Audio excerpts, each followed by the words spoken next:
460 करोड़ वर्ष पहले प्रचंड धूल के बवंडर से हमारे सौर जगत का जन्म हुआ। धीरे धीरे पृथ्वी शीतल होने लगी, बहुत सारे गैस बाहर निकलने लगे और पृथ्वी के चारों ओर वायुमंडल के रूप में छा गए। इन गैसों ने बिजली की कड़क और बादलों की गरज से मिलकर एमाइनो एसिड का निर्माण किया। प्राय 350 करोड़ वर्ष पहले प्रथम एक कोशिकीय जीव की रचना हुई। लगभग 280 करोड़ वर्ष पहले सोमैटोलाइट की प्रकाश संश्लेषण द्वारा वायुमंडल में ऑक्सीजन को मुक्त किया।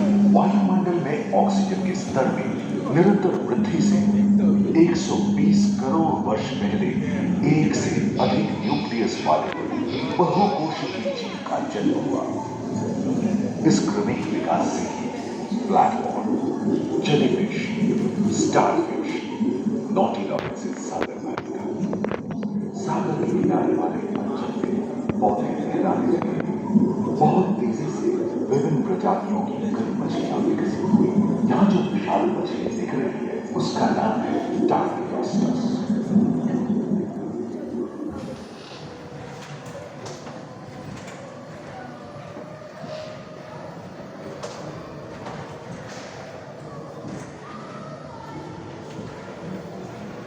ನೋಡ್ಬೇಕು ಸರ್ ಬಹಳ ಟೈಮ್ ಬಂದಿದೆ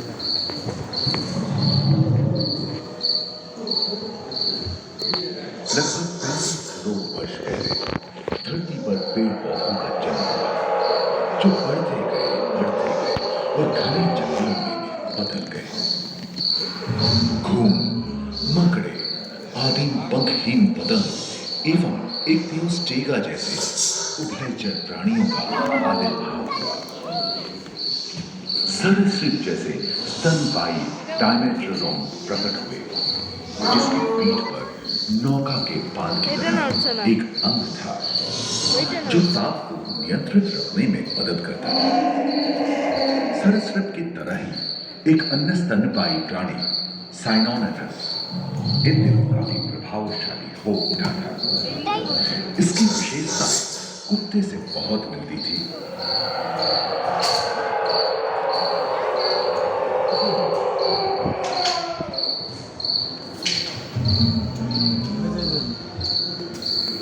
प्राय 1 मीटर तक पंख फैलाने में सक्षम था ड्रैगन फ्लाई, साथ ही दिलचिट्टे, बीटल एवं बिच्छू पृथ्वी के चारों ओर फैल गए थे। धरती में पाए जाने वाले अधिकांश कोयले कार्बोनिफेरस युग के मृत पौधे से उत्पन्न हुए थे, जो कि धरती के अंदर दब गए थे। उन दिनों पृथ्वी के 1/3 हिस्से में एकमात्र महादेश था जिसे पैनोपिया कहा जाता था। जलवायु गर्म रहती थी। भूभाग पर प्रागैतिहासिक सरीसृपों का ही शासन था, जिन्होंने शुष्क जलवायु के साथ खुद को ढाल दिया था।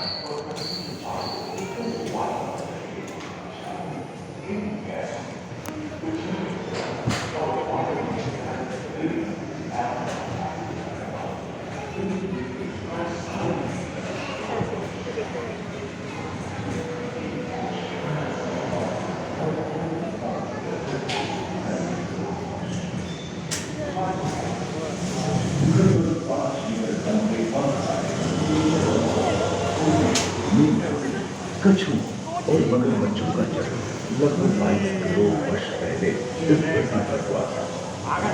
प्रथम स्तनपायी जीव मेगाज़ोस्ट्रोडम चूहे जैसे आकार का था।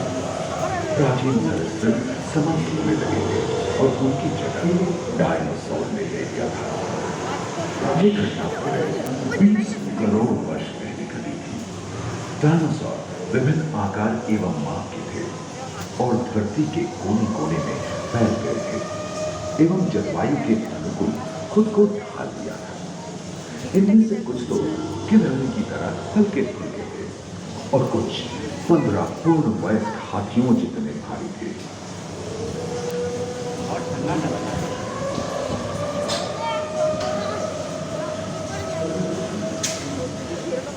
बाबा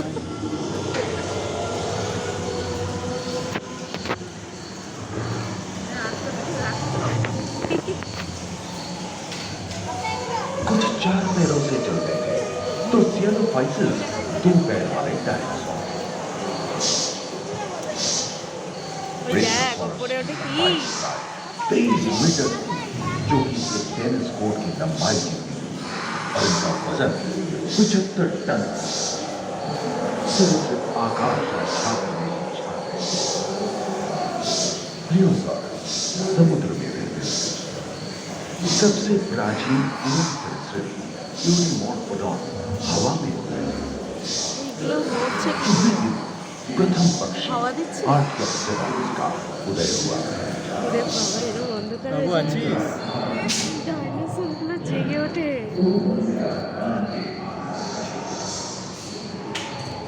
अगले 10 करोड़ वर्षों तक यानी जुरासिक के अंतिम चरण से क्रिटेशियस युग का प्रथम चरण तक डायनासोर के लिए स्वर्णिम युग रहा।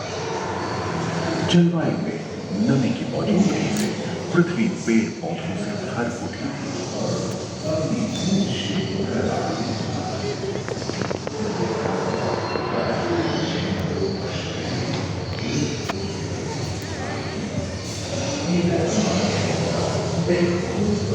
पैंजिया खंडित होने के कारण भारत एशिया और खिसकने लगा।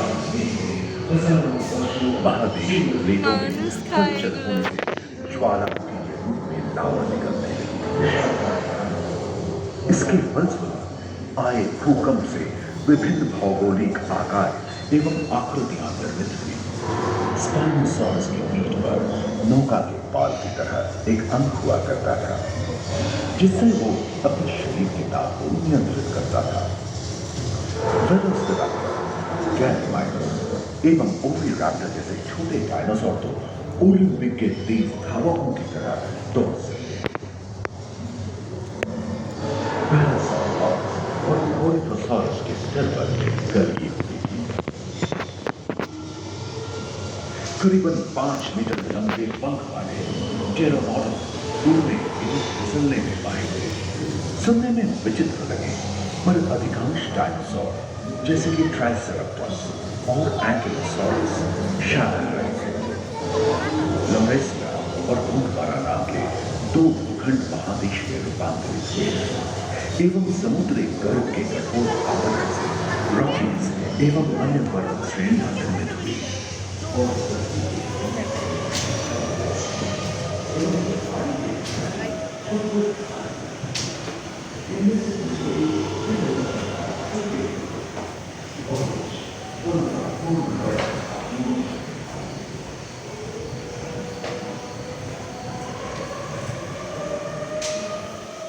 भूमध्य रेखा के पास आबवा में उष्णता बनी रही, परंतु नदियां सूखने लगी थी एवं जंगल कम होने लगे थे।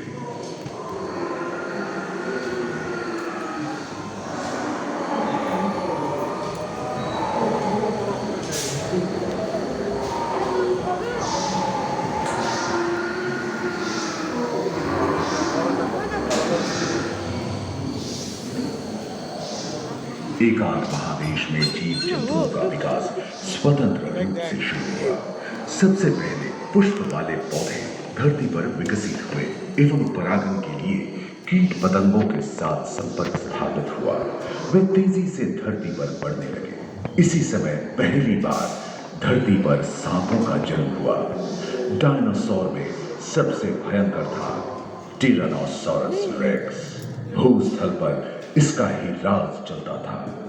यह प्राय 12 मीटर लंबा यानी 2 मंजिला मकान के आकार का था।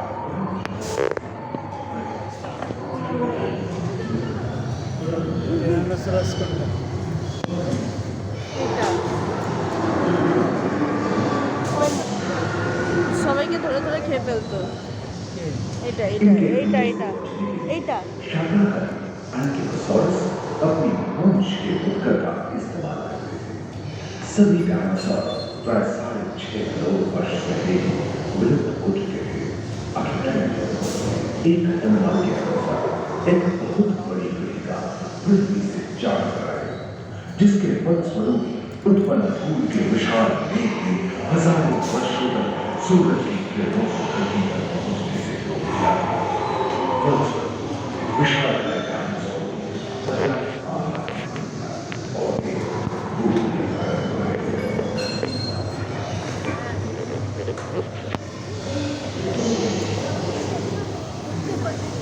लाइट्स